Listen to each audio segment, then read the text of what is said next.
Selamat datang di presentasi penyerahan prasarana, sarana, dan utilitas PSU Perumahan Kabupaten Cirebon yang akan dibawakan langsung oleh Bapak Lukman Sugiarto ST selaku Kepala Seksi Pendataan dan Perencanaan Perumahan pada bidang perumahan, Dinas Perumahan, Kawasan Permukiman dan Pertanahan Kabupaten Cirebon. Prasarana, sarana, dan utilitas perumahan. Untuk materi ini sebetulnya kita belum sampai menggunakan sistem seperti yang tadi Bapak Ibu yang telah tampil terlebih dahulu sebelum saya. Saya juga sudah konfirmasi ya Pak ya. Sudah konfirmasi tapi tidak apa-apa, jadi untuk saya tampilkan saja. Penyerahan PSU ini itu adalah penyerahan aset dari pengembang kepada pemerintah daerah Kabupaten Cirebon. Latar belakangnya itu adalah untuk agar masyarakat mampu bertempat tinggal serta menghuni rumah yang layak dan terjangkau di dalam perumahan yang sehat, aman, harmonis, dan berkelanjutan. Dengan bertujuan untuk berkelanjutan pemeliharaan. Barangkali misalkan ada perumahan yang belum diserah terimakan kepada Pemda, otomatis selama itu maka tanggung jawab pemeliharaan itu menjadi tanggung jawab si pengembang. Pemerintah daerah Kabupaten Cirebon tidak bisa turun untuk melakukan pemeliharaan PSU tersebut. Jadi tujuan dari kegiatan untuk penyerahan PSU perumahan ini adalah untuk keberlanjutan pemeliharaan PSU perumahan. Dengan dasar hukum dari kegiatan ini adalah Permendagri nomor 9 tahun 2009 dan Perdanya juga sudah ada, yaitu Perda nomor 4 tahun 2018 tentang prosedur penyediaan dan penyerahan PSU perumahan dari pengembang pada pemerintah Kabupaten Cirebon. Jenis-jenis dari PSU itu sendiri yaitu jaringan jalan, untuk prasarana itu jaringan jalan, jaringan saluran pembuangan air limbah, drainase, dan TPS atau tempat pembuangan sementara. Kalau untuk sarana biasanya di perumahan di Kabupaten Cirebon itu yang disediakan itu sarana pemakaman, olahraga, ataupun untuk sarana peribadatan atau mushola. Untuk utilitas itu terdiri dari air bersih, jaringan air bersih atau tap, listrik, ataupun telepon. Kalau untuk gas mungkin hanya beberapa untuk perumahan-perumahan yang sifatnya bukan perumahan subsidi. Kegiatan penyerahan PSU ini paling lambat itu sebetulnya 1 tahun. Ketika perumahan itu sudah selesai pembangunannya, maksimal pemeliharaan 1 tahun itu seharusnya sudah diserah terimakan kepada Pemda. Tapi kenyataannya pada saat ini perumahan di Kabupaten Cirebon itu sangat sedikit sekali. Kalau bisa dipresentasikan hanya baru sekitar 11% yang sudah menyerahkan PSU-nya. Oleh karena itu kita dari BPKPP sangat berupaya supaya peningkatan penyerahan PSU itu lebih banyak lagi. Supaya apa? Supaya warga perumahan yang tinggal di perumahan tersebut bisa mendapatkan hak untuk mendapatkan PSU yang layak dan terpelihara. Ini persyaratan-persyaratannya cukup banyak sekali. Persyaratan dari penyerahan PSU tersebut, dari persyaratan umum, persyaratan teknis, dan juga persyaratan administrasi. Persyaratan administrasi itu yang paling penting itu adalah asli sertifikat hidup yang sudah di-split dan peruntukannya sebagai PSU. Ini tata cara penyerahannya cukup panjang dari awal permohonan dari pengembang kepada Pak Bupati, lalu dilanjutkan ekspos dan juga dilanjutkan verifikasi lapangan untuk cek kesesuaian kesesuaian di lapangan apakah sesuai dengan rencana tata atau belum, dan kualitas dari PSU tersebut.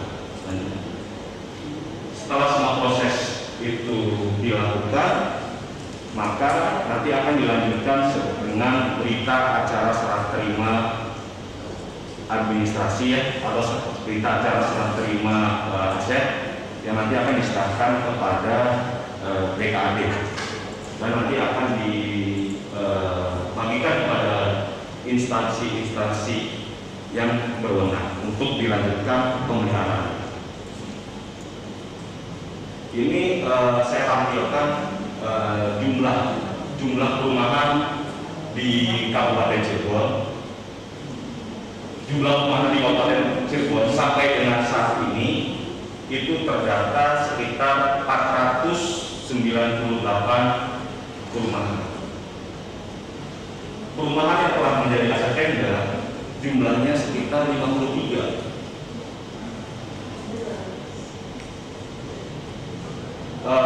Yang sudah mendapatkan pemeliharaan itu sekitar 36. Jadi dari 63 perumahan itu yang sudah menjadi aset Pemda, kita bantu dengan pemeliharaan PSU-nya. Jadi sudah kita pelihara jumlah 36. Di sini juga yang terjadi masalah itu adalah yang sampai saat ini masih dalam proses pemikiran kami itu adalah pengembang yang tidak diketahui keberadaannya, rumahnya ditelantarkan, dan juga ada pengembang yang menantarkan perumahannya tapi dalam kondisi bangkrut perumahannya. Ini rincian aset PSU ya dari tahun 2016 sampai 2021. 2016 itu dari serah terima 26 yang mencatat aset baru 16. 2021 malah yang proses serah terima 5 yang menjadi asetnya masih belum ada, masih kosong. Untuk serah terima itu sendiri kita melalui tim verifikasi yang dibentuk oleh kepala daerah dan diketuai oleh Pak Sekda. Ini kendala-kendala pada saat penyerahan PSU perumahan. Yang pertama itu pembangunan PSU tersebut, prasarana-sarana utilitas itu tidak sesuai dengan rencana tata atau sekuler. Ketidaksesuaian itu bisa disebabkan dari dua belah pihak, bisa dari pengembangan itu sendiri yang kurang baik atau nakal, dan juga bisa juga dari warga ya, karena ada kesempatan misalkan di depan rumahnya itu ada pasus-pasung, biasanya warga itu memanfaatkan. Nah itu yang menjadi permasalahan, karena pada saat ada perubahan fungsi dari komposisi PSU tersebut, otomatis maka akan menyulitkan dalam proses pendataan nanti yang akan diserahkan ke DKAD. Lalu yang kedua itu adalah kondisi PSU itu dalam kondisi tidak baik, karena PSU yang diserah terimakan kepada Pemda itu harus dalam kondisi yang layak atau baik. Jadi sebelum diserah terimakan itu wajib dipelihara terlebih dahulu oleh si pengembang.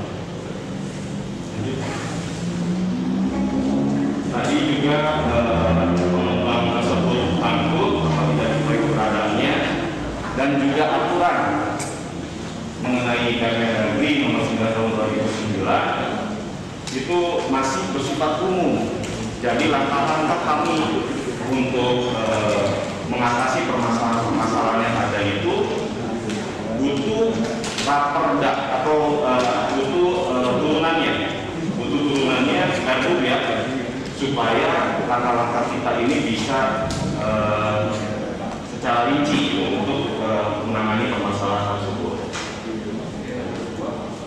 Ya, tadi sebelumnya sudah saya sampaikan bahwa permasalahan dan data-data perihal yang ada mengenai serah terima fasos-fasum mengenai perumahan di wilayah Kabupaten Cirebon, ini inovasi yang telah kami lakukan. Sebetulnya inovasi ini juga bukan inovasi ya, hanya upaya yang kami lakukan di Dinas DPKPP untuk meningkatkan penyerahan PSU perumahan.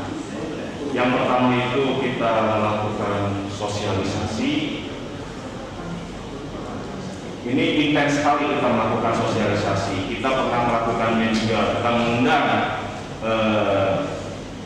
kelompok-kelompok pengembang di suatu tempat, kita berikan penjelasan. Kita juga membuatkan leaflet, kita juga memberikan surat, karena memang masih banyak juga pengembang itu yang secara informasi ternyata mereka belum begitu paham untuk penyerahan PSU perumahan. Lalu kita juga melakukan pemeliharaan perumahan yang sudah kita terimakan. Itu untuk apa? Untuk memancing sebetulnya, untuk memancing warga perumahan yang belum menyerahkan atau pengembang yang belum menyerahkan. Oh iya, berarti kalau kedepannya kita ingin supaya lebih banyak lagi penyerahan PSU perumahan ya, inovasinya. Karena keterbatasan tenaga di dinas dalam pengawasan pembangunan perumahan, kita ingin melibatkan warga perumahan ataupun warga ya dalam pengawasan pembangunan perumahan. Dengan cara apa? Yang pertama itu dengan publikasi setplan. Dengan publikasi setplan di setiap pintu gerbang perumahan. Jadi seperti papan proyek, kalau misalkan ada proyek, setplan tersebut atau rencana tapak tersebut akan kami ekspos di depan. Jadi warga perumahan itu bisa melihat pembangunannya seperti apa, rencananya seperti apa. Jika ditemukan ada ketidaksesuaian, bisa warga langsung menginformasikan kepada dinas kami. Dan juga publikasi setplan juga caranya kita akan kedepannya akan menggunakan web juga, dipublikasikan juga. Data perumahan juga akan kita terus update supaya lebih akurat dan valid. Kedepannya juga kita berencana akan membuatkan sistem aplikasi pendaftaran online. Jadi nanti mungkin sistemnya hampir mirip-mirip pendaftarannya itu seperti permohonan di Bansos ya. Jadi ketika ada pengembang yang ingin menyerahkan PSU-nya kepada Pemda, nanti pengembang itu akan mendaftarkan secara online dan mengupload segala persyaratan yang diperlukan pada saat untuk pendaftaran. Itu berfungsi selain mempermudah, kita juga nanti akan memiliki database secara soft copy ya, karena mereka akan upload semuanya, baik setplan dan lain sebagainya.